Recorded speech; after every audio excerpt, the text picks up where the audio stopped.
two administrators walked out, Dr. Clarissa Lawn and Dr. Heather Dunn. So they walked out and Dr. Dunn started to give us a message. They were telling us, well, if you put the posters up, we're just going to take them down. And so I started to record. I didn't find the need to have to sit there and interrupt anyone and ask them for their permission to record.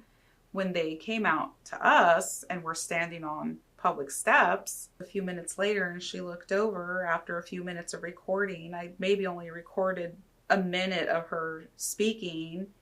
And that's when she looked over to me and asked me, "Are you recording? I think you need to ask for permission before you record." And I thought this was just a casual conversation of us trying to help you guys. So I'm going to ask you to delete that, not publish that story, and to, in fact, don't talk about it. I was shocked. And she made me really feel little. Like I started to shrink. But I did happen to catch her on camera on my recording saying all those things to me. Are you filming? Yeah, I am a journalist for the Signal. Ask before you do that to a certain extent. So Okay. yeah, I prefer that you delete that. If you do, I think need to ask just because Okay. I thought we were having an informal conversation. Okay. To help you all. On the record. Okay. Yeah, it could be. Yeah. Yeah. Could we ask for your permission to record? Off the record. Okay. It'll stay off the record. No problem. Well, I don't want it posted. Absolutely. Yeah. Yeah. Or talked about. Whatever. Absolutely. This is me just trying to be helpful. Okay. So, As we are as well. It was crushing to me because everything that I had learned in the last 2 years and feeling like I should be safe here, it was like ripped out from under me. And it made me feel like a stab in the back, literally.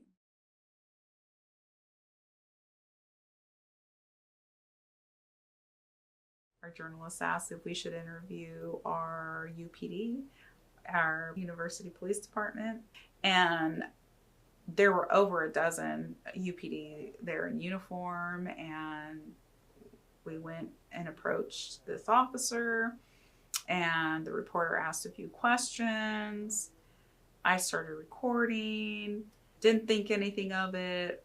It was a quick turnaround, so we got the article out by the next day. And a couple days later, after the story had been published, I was there alone in the journalism lab. I looked up, and just out of nowhere, the officer that we had interviewed came into the journalism lab. And he was concerned about the video. He was concerned about the article. My first thought was, I wonder if he's heard anything from anyone about that article that I published. They told me not to publish. And I wonder if he's thinking that we're going to try to portray them in a bad light. That was my first instinct, because that was my biggest fear when I published that article, was retaliation or just my reputation and what they might think about the Signal.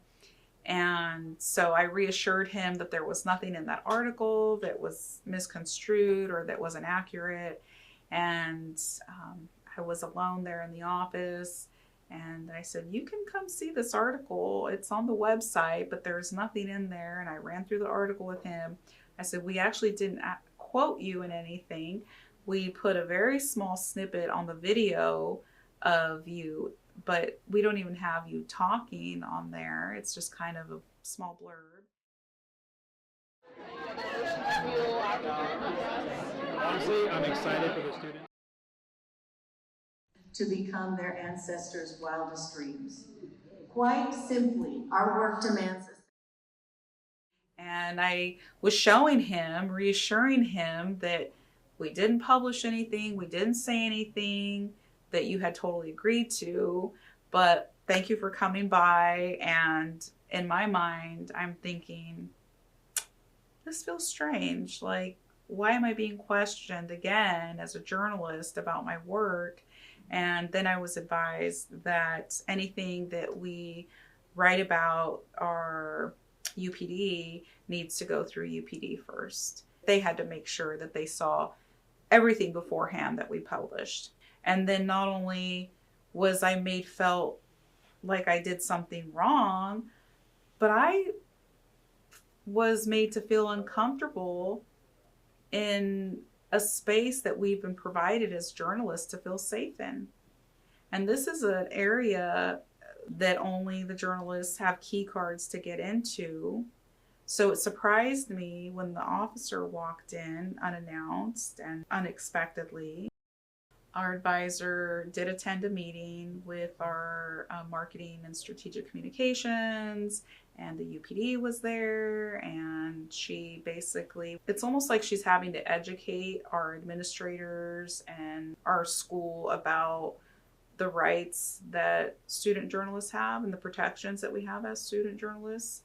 And this goes back to, in fact, the article that was published about the basketball coach. People are becoming concerned about the school newspaper, the Signal, putting out information that might shed light on them in a way that they don't want. But my thought is, if you're not doing anything wrong, then you shouldn't have anything to worry about.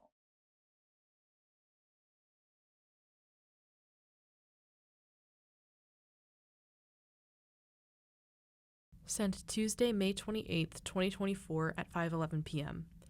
Hello, Veronica and Nix.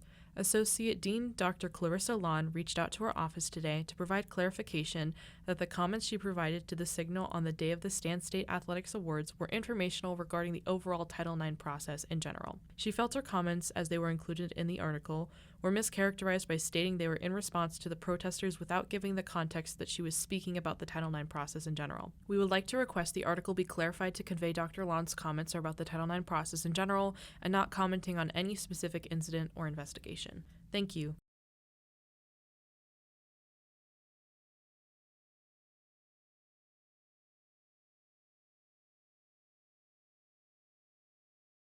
Sent Monday, June 3rd, 2024 at 8:20 a.m. Hello, Veronica. Here is the information needed to file a complaint, in addition to our policy on discrimination, harassment, and retaliation and available resources. Please reach out to Julie Keogh or Erica Taylor to move forward in the process. If students contact you, please let them know to contact Julie or Erica in our Equity Programs and Compliance Office. Monday, June 3rd, 2024, 9:50 a.m. Thank you for the information, your time, and attention to this matter. I sent an email out to Erica Taylor on Friday after we spoke, and I'm awaiting a response. I have read the complaint form, and I will take my time to consult and ensure all necessary details and information are provided accurately. Again, thank you for your time and assistance in helping me move forward. Sent Monday, June 3rd, 2024 at 6:34 p.m. Hello, Veronica. We have a new interim Title IX coordinator. Team, Erica Taylor is transitioning full-time to CSU Channel Islands Title IX.